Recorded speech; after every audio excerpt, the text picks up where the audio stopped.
Bryan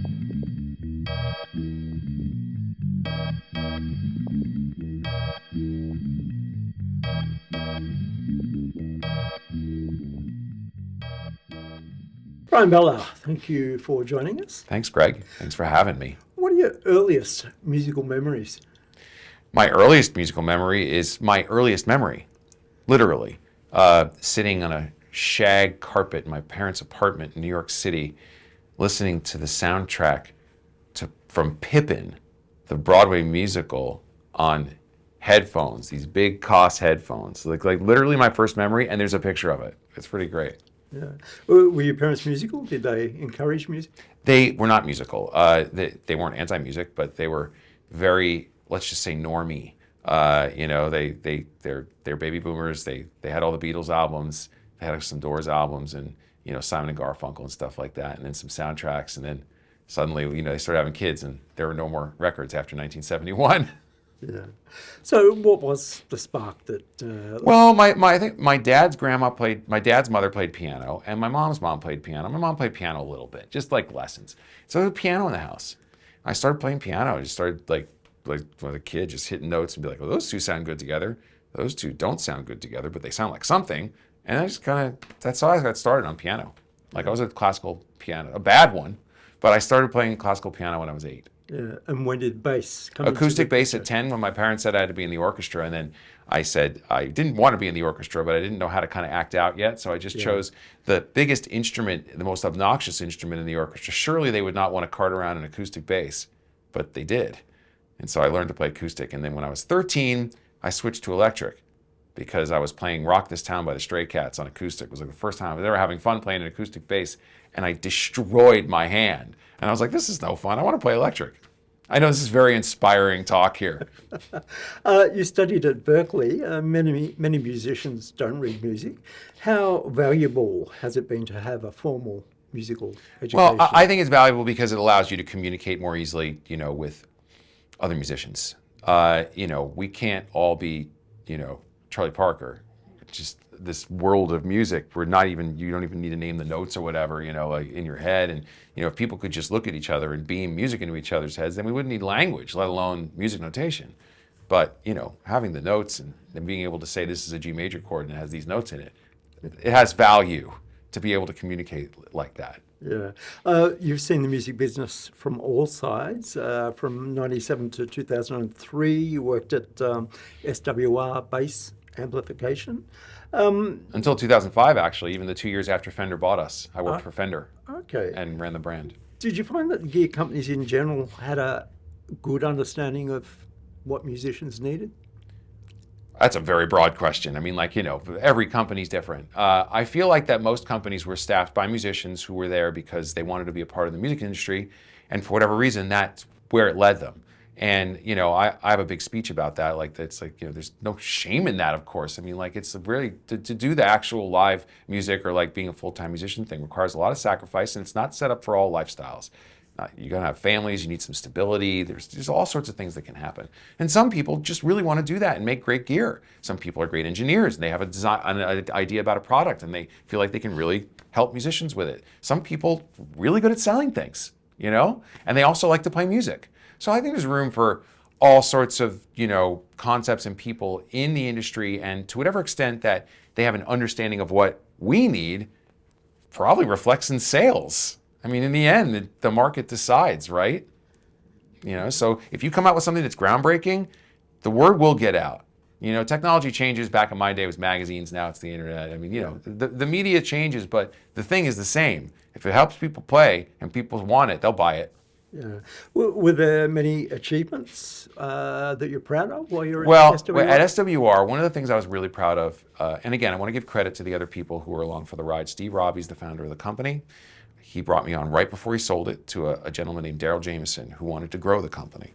And he was a risk taker. And we did a lot of risky things in those 6 years that he had the company, and one of them was this wild amplifier called the Mo Bass, which was an amplifier with onboard effects designed in part by Steve Robbie's original preamp design, and William West, goes by Mo West, was a small signal effects designer and preamp designer, legend guy out of Nashville. One of these guys does crazy shit in his garage. and we made the weirdest, most crazy design, difficult to manufacture, no, expense spared amplifier. And we debuted it at the NAMM show, and it was like the hit of the NAMM show. And for that one moment, SWR was really on top of the world. And it was a really amazing thing to kind of be in the center of a moment like that. I was very proud of it. We'd worked on it for over a year. And SWR was already a really great amp. I was using them, and it was a great brand. But that was a very special moment at NAMM. We're talking about NAMM, and for the company and for bass players, because everybody still talks about it. And we only made like 2,000 of them because it turns out that there were some issues with them, and they were very, very difficult to manufacture. So anybody who has one these days, they're like a collector's item, and it's kind of fun. Yeah. You told me that you had a story about Fender's Bill Mandello that you interviewed with. So first of all, there's a lot of funny things, and I want to make sure I don't step on anybody's toes here about when Fender bought SWR. Fender was going to buy SWR in 2004, and then Bill Schultz, who I also met, just had one of his, he could be very rambunctious, right? Everybody remembers Bill, right? And he just decided for whatever reason, he met us and he didn't like us. He was just like, I don't want to deal with these people. That's what I heard, and afterwards. And because we were going to do the deal, and then suddenly there was no deal. And we had no idea what happened. And we found out later, which is Bill Schultz was just like, I don't want to talk to those people. So anyway, they started talking to other bass amp brands, and then Bill Mandello, they were obviously a fire and ice combo, the Bills.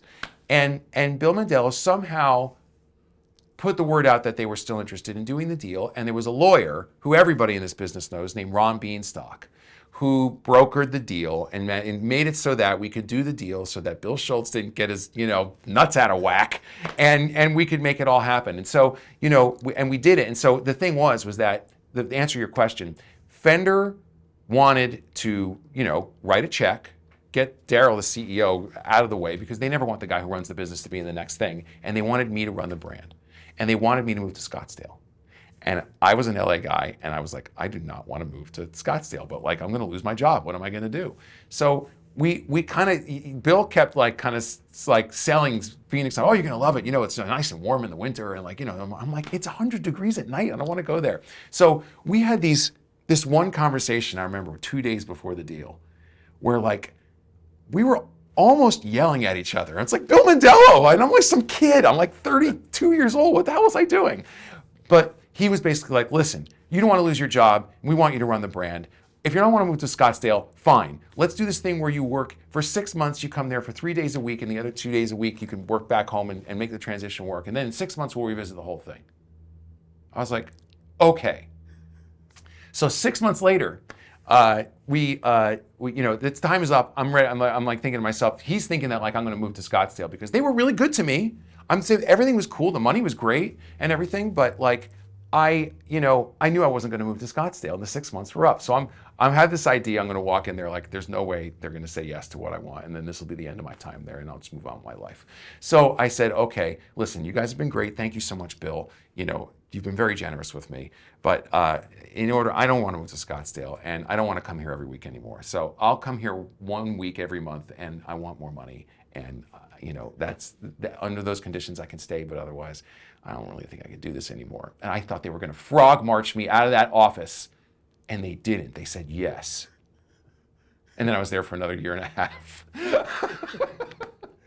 I learned so much about being at Fender, and it was great being in a real corporate environment. I already knew spreadsheets and running a company kind of, with as a VP and a manager in the fast and nimble small business way. But that's when I learned how to operate inside of a corporation. And within a year and a half, I realized that I wasn't made to operate inside of a corporation.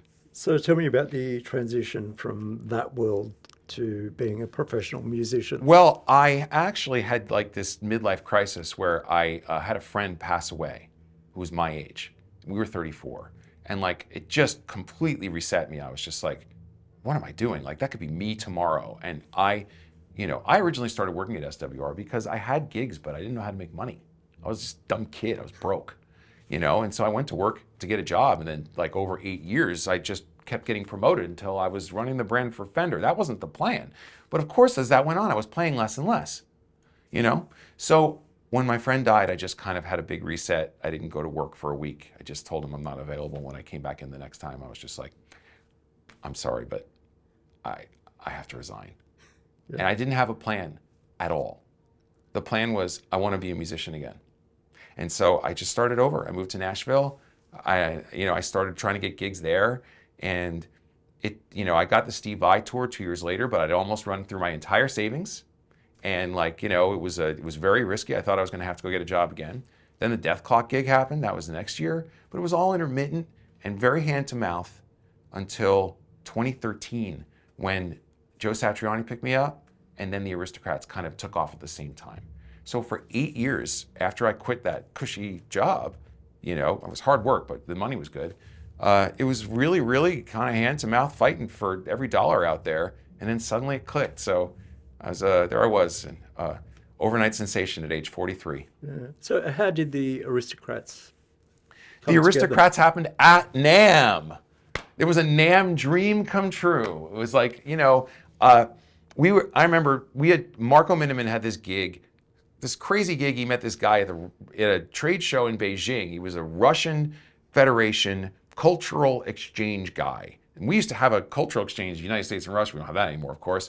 And they would bring over bands to Vladivostok, not to Moscow, to Vladivostok, which is like north of Japan. It's like the end of Siberia. And so Marco had this gig. He asked me to do it and Greg Howe, the guitarist, and we went over there and we did this weird ass gig for the embassy with all these people drinking cocktails or like kind of listening to us. And then we did a rock club gig, and it was just fun and weird, right? So then there was this thing called the Anaheim Bass Bash that was put together by a gentleman named Pete DeCure. It was an annual thing. And he asked me if I wanted to do it. And I had done it the year before with my own band. And I thought, well, I'd already done that. But hey, wait a minute. Here's this gig that's ready to go. Let's do the Marco Minnemann, Bryan Beller, Greg Howe thing that we just did in Vladivostok. So we were a month away from doing it. And then something came up for Greg Howe. And he couldn't do the gig. And we were going to cancel. But there's this guy, and I'm going to give him credit, Colin Green. This guy on Facebook was messaging me over and over again. You've played with Steve Vai. You've played with Mike Keneally. Now you've got to play with the world's next greatest guitarist, Guthrie Govan. Watch this video. And I'm like, generally you don't watch videos of people who are crazy like that, but I watched it and I was like, this guy's incredible. He's also unreachable. He wasn't on social media. He didn't have a website. He was like this underground guy that no one could find. Anyway, I found my way to him. And he was coming to NAMM anyway. And he took Greg's slot, and we did just a pickup gig of those 6 songs at that bass bash.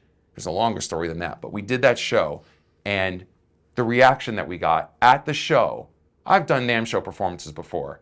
I remember after that was over, just looking at everybody who watched it, they were losing their minds, and they were like, you guys are a band, right? You guys are going to be a band? And we're looking at each other like, okay? It gets even more NAMM-y from there because Sir Guitars at the time was the reason that the first album got made. I can't tell that story here. The relationship between the bass player and the drummer is special in a band as the rhythm section.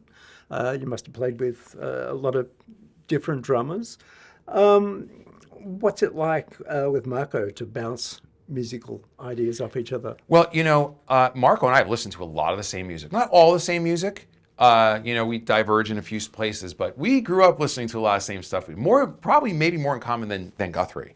There'll be a Pink Floyd thing, there could be a Prince thing, and then suddenly we'll play Slayer together, So there's a lot of commonality there. We're all the same age, even Guthrie's the same age.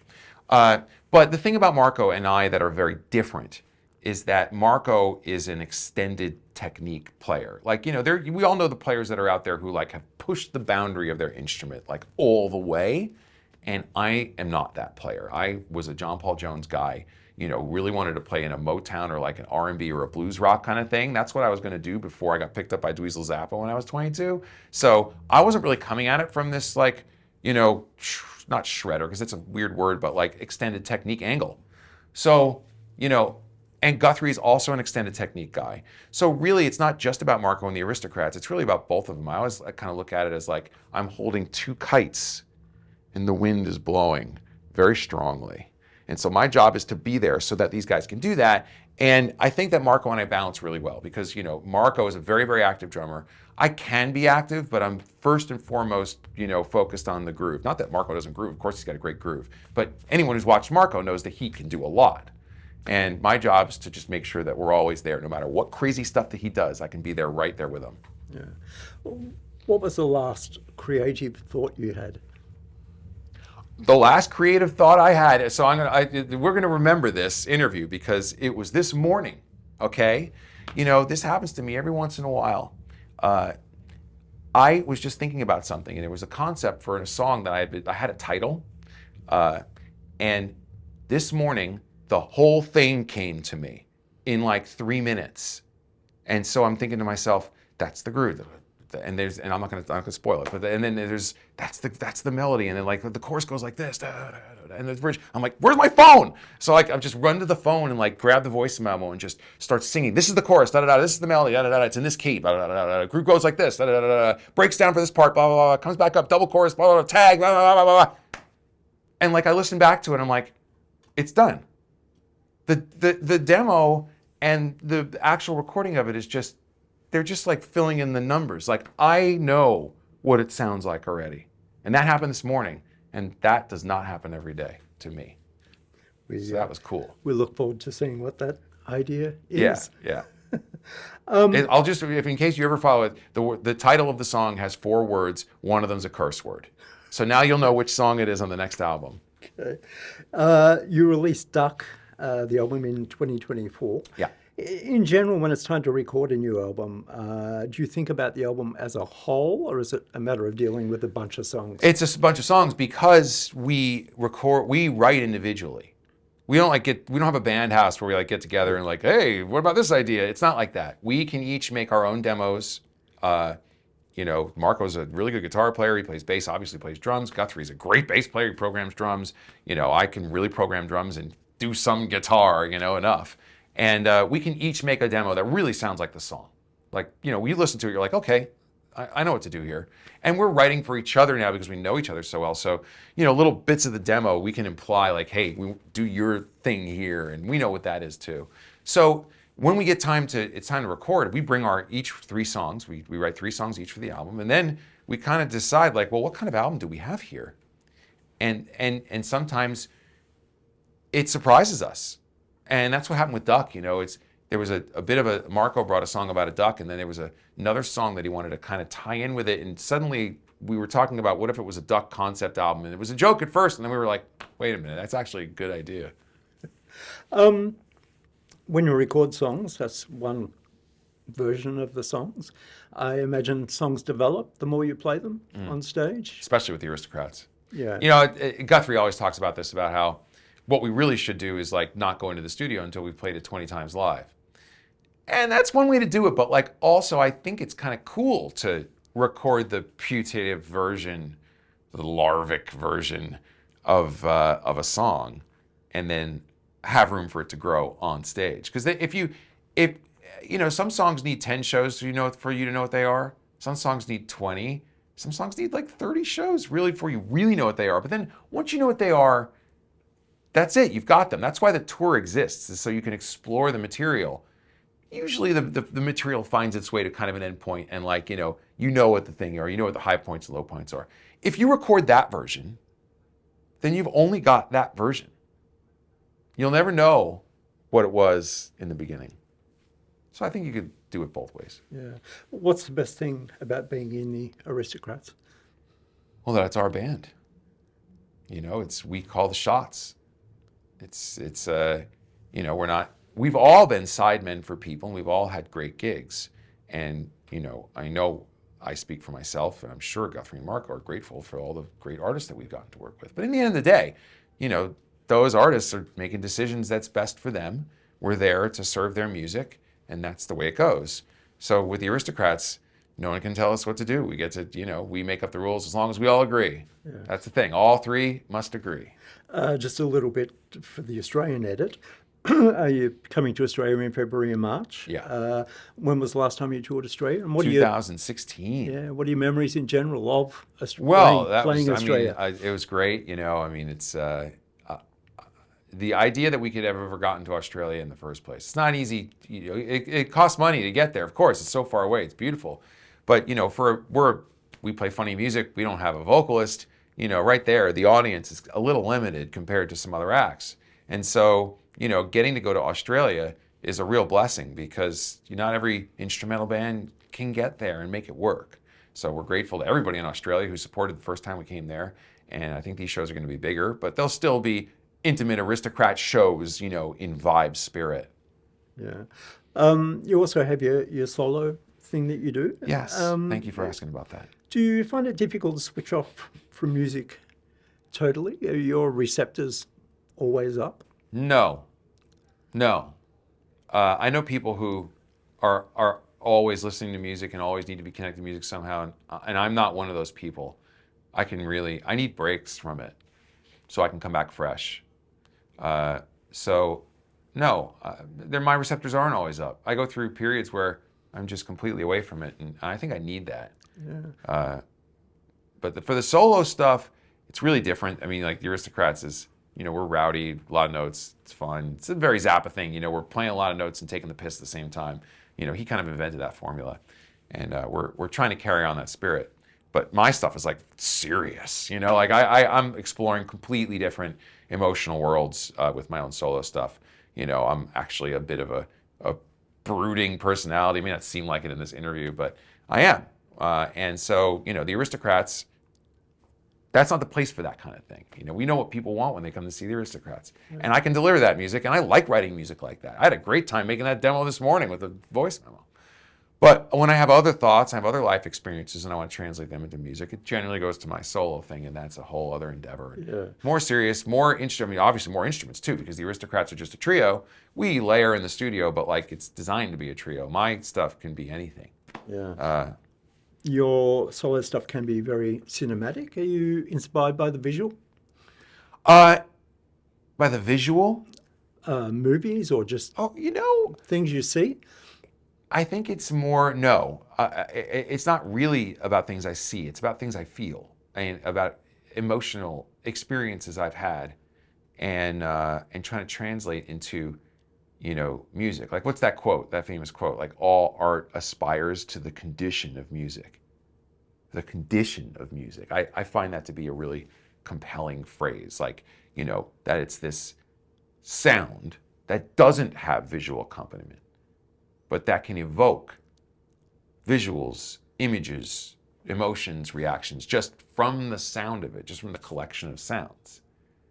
And I think that's pretty cool. So that's what I'm trying to do, because my favorite music, I'm a big Pink Floyd fan, I'm a big Nine Inch Nails fan, I'm a big progressive music guy. And I feel like a lot of that has dramatic rise, emotional rise and fall.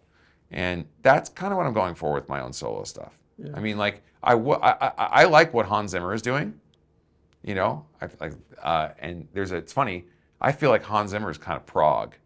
There's a lot of prog in what he does. I mean, the Wonder Woman theme is in 7, but if it ends up sounding cinematic, it's not my intention. It's just because the music that I listen to has that kind of vibe. Yeah. Apart from the Aristocrats touring this year, what else have you got coming up? Well, actually, nothing. We're going to be doing Aristocrats in May, and then in July, I can't say the other thing, but we're going to be going somewhere else later in the year. And for the first time in a while, I've got some time open in the calendar. It's funny, you get a reputation as being really busy, and then people just assume that you're busy all the time. And then your career changes, and then it's hey, I'm not too busy to work. I like eating. So I have thought about, I've gone so hard. I mean, I think a lot of touring musicians ever since lockdown ended have just been going nonstop. There was that thing where all going out, and that went on for I think 2 years. That kind of thing can't last forever. Bands have to take a little bit of a break. They exhaust their market, and and I think we've kind of reached that point now for some acts, 24, 25, after 2 years of everybody just constantly touring, trying to make up for the lost time from COVID. But now that's over, and now that it's not lockdown, actually having kind of open time in the calendar, I might be looking to demo those next Aristocrat songs, or maybe some stuff from my solo album, or something else may come up. It's a funny life being an independent freelance musician. You just never know what's going to happen. Yeah. What are you most proud of in your music career?